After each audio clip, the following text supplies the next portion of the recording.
Assalomu alaykum hurmatli televizor ko'ruvchilar. Uyg'ur televiziyasining kundalik xabarlarini ko'rishinglarni qarshi olamiz. Chinchuanga Xotanda muqimlik xizmatini va millatlarning uyg'urlashini kuchaytirishni ta'kidladi. Rossiya Uyg'urlarining yetakchisi millatparvar ziyoli Sharif Ahmadov vafot bo'ldi. Turkiyaga bevositalangan chet el mablag'lari oshdi. Millat kimligi haqida. Tövəndə dehqonlar xabarlarimizning tafsiliy mazmunlarida bo'lsin. Atalmış Şinjan Uyghur Abnum Rayonluq Partikomining sekretari Chinchuanga yaqinda Xotan viloyatida tekshirishda bo'lib, ijtimoiy muqimlik va abadiy amirlik bosh nishonini yana cho'nqur amirlashtirishni ta'kidlagan.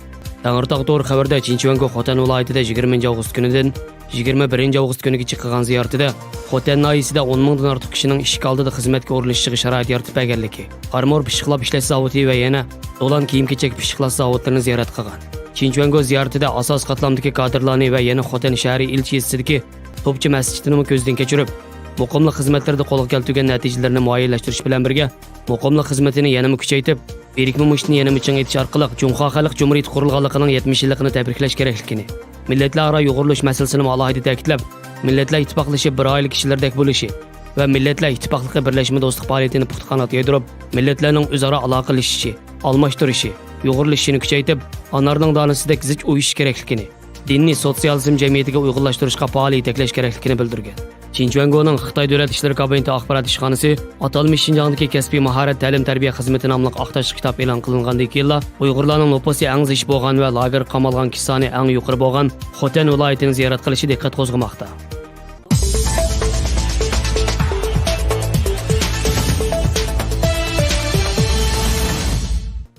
Rossiya Uyg'urlarining yetakchisi, Moskva Uyg'ur madaniyat birlashmasining raisi, Rossiya Uyg'urlarining madaniyat, siyosiy va ijtimoiy faoliyatlarining ko'p yillik aktiv tashkilotchisi Sharif Ahmadov 2019-yil 16 avgust kuni kechda Moskvada tuyuqsiz qo'zg'algan yurak tiqilmasi bilan qutqizish unum bermay 82 yoshida vafot bo'ldi.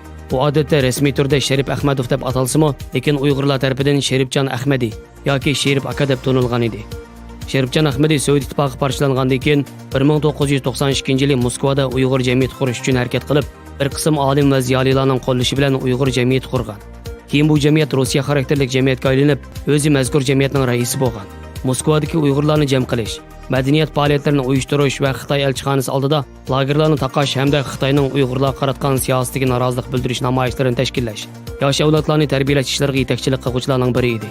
Sharif apandi Rossiyadagi Uyg'urlar orasida Xitoyning Uyg'urlarni lagerlar qamash siyosatiga izchil qarshi turib, faoliyatlarni elib berib, Rossiya jamoatida Uyg'urlar haqidagi ma'lumotlarning ko'payishiga hissa qo'shgan ziyolilarning biri.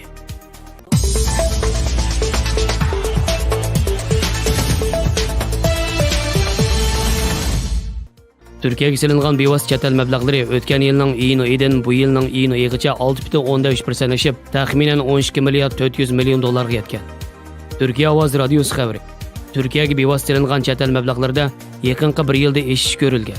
Bevosita mablag'lar o'tgan yilning iyun oyidan bu yilning iyun oyigacha 6,13% oshib, taxminan 11 milliard 646 million dollardan 12 milliard 385 million dollarga yetgan. 2019-yil yanvardan iyun oyigacha bo'lgan mezgilda Turkiyaga silingan bevosita chet el mablag'larida Qatar va Angliya birinchi ratdan o'rin olgan. Silingan mablag'lar bu yilning dastlabki yarmida o'tgan yilning o'xshash mezgildagi selishtirganda taxminan 188 million dollar ishib, 3 milliard 1 million dollarga yetgan. Bu mablag'larning 19,4% Qatardan, 18,7% Angliyadan, 17,5% Ozarbayjondan kelgan. O'tgan yil selishtirganda bu yil oldin qushratdan o'rin olgan davlatlarning jami mablag'lar ichidagi nisbati 34,3% dan 55,6% ko'rilgan.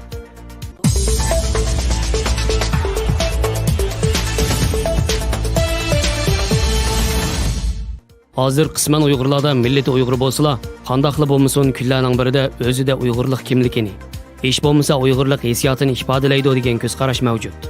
Millat huquqi bo'lsa bir tip insonlar o'rtaq ega bo'lgan odam fiziologiyasi tushunchasi va ijtimoiylik tushunchini o'z ichiga olgan bir murakkab huquqdir. Bu huquqdagi odam fiziologiyasi tushunchasi faqat muayyan bir millatga o'rtaq etnik aloyidlikni ifodalaydi. Chunki bir millat aholisining eng dastlabki o'rtaqlik mavjud bo'lib qolmasdan, asosiy urug'dosh qabilalar bo'lg'achqa, ularning DNA'sida yana irsiyat aloyidliklari mavjud. Shunlashqa bir millatga taalluq bo'lgan odamlar fiziologik jihatdan bo'libmi tashqi ko'rinish qiyofatida o'xshashlik alomatlarga ega. Onlar qanşarliq, saqal burutliq bo'lib, Xitoylar bilan nihoyat osonla farqlantirgili bo'ladi. Shundaqla to'liq isbotga ega. Shunlashqa Uyg'urlarni bir millat sifatida yo'qotishning unumlik әплік və оңышлық bo'ladigan chora tadbirni ijod qilish uchun Xitoy doiralari Amerikaning Thermo Fisher shirkatidan 12 milliondan ortiq Amerika dollari xərclab setib olgan odamlarning DNA avrishkisini oladigan eng ilg'or texnikalik tibbiy uskuna bilan umumyuzlik salomatlik tekshirishni bahona qilib, insonning kishilik huquqini dafsanda qilib, qonunsiz holda Uyg'urlarning DNA qatorliq biologiyalik uchurlarini yiqqan va yig'moqda. İnsanның ijtimoiyligi bo'lsa, muayyan bir odamning o'z mansub bo'lgan millatning o'rtaq ijtimoiyligini, ya'ni mazkur odam taalluq bo'lgan millat kimligi, o'rtaq til, o'rtaq zamin, o'rtaq iqtisodiy turmush va madaniyat ifodalanadigan o'rtaq psixologik xususiyatga ega kishilar to'piga o'xshash ijtimoiylik ega bo'lishini ko'rsatadi. Bir odam tug'ilganda ota-onasi sabab bo'lgan millat kishilarining fiziologik aloyidliklariga ega bo'lishi muqarrar. Lekin shu millatning kimligiga ega bo'lmaydi. Chunki uning millat kimligini uning ijtimoiy yashash muhiti belgilaydi. Odam qanday millat kimlik sharoitida yashasa, shunday millat kimligiga ega bo'ladi. Har bir odamning o'z millat kimligini saqlash saqlamasligi shu kishining vijdoni va sadoqatiga bog'liq. Shunglashqa millat kimligi tug'ma emas, balki tug'ilgandan keyin muayyan bir millat kimligi mavjud oila va jamiyat muhitlarida istiqiylik va maqsadli holda o'rganiladigan bir xil ijtimoiylik ega jarayon.